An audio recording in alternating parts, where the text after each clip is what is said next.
Fall weather is here and I'm making quiche. Let's get started. You're gonna need 2 pie crusts. It's super simple to make your own pie crust, but it's even easier to go to the store and buy it. So today I got store-bought pie crust. Now we're gonna blind bake our pie crust. Some parchment paper, I trimmed it a bit, put it into the pie shell, beans, fill it up, spread it out, put them in the oven at 400 degrees for about 15 minutes or until they're half baked, lightly golden brown. You don't want to overcook them, so keep your eye on them. Done. Now we're going to remove the beans and let them cool down before we add our ingredients. Let's get our mixture ready. I got my heavy cream, add in my milk. I crack my eggs in a separate bowl. This way, if there's any eggshells, it's easy to take them out. The eggs, my salt.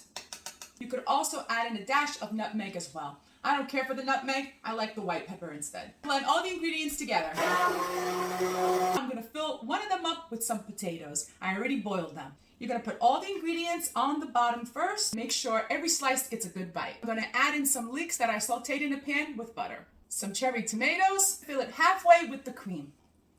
Add the rest of the potato, the leeks, the tomatoes, a little bit of fresh thyme, a tiny bit of rosemary, and a nice sprinkle of parsley. Cheddar cheese, a little bit more cream.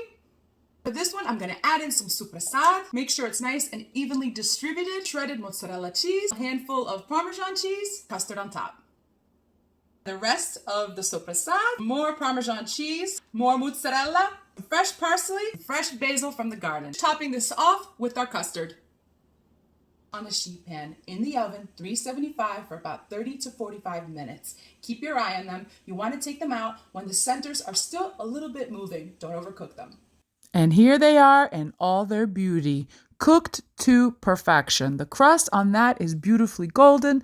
The center is nice and firm. They're not overly cooked. Here's the inside look of the potato, and here's the inside look of the one with sopressade. And here's the full recipe. So if you're gonna make one quiche, it's gonna be 2 eggs, 3/4 of a cup of heavy cream, a 1/4 cup of milk, and a 1/4 teaspoon of salt. If you're gonna do 2 quiche, you double the recipe. 4 eggs, 1 1/2 cup of heavy cream, 1/2 cup of milk, 1/2 teaspoon of salt.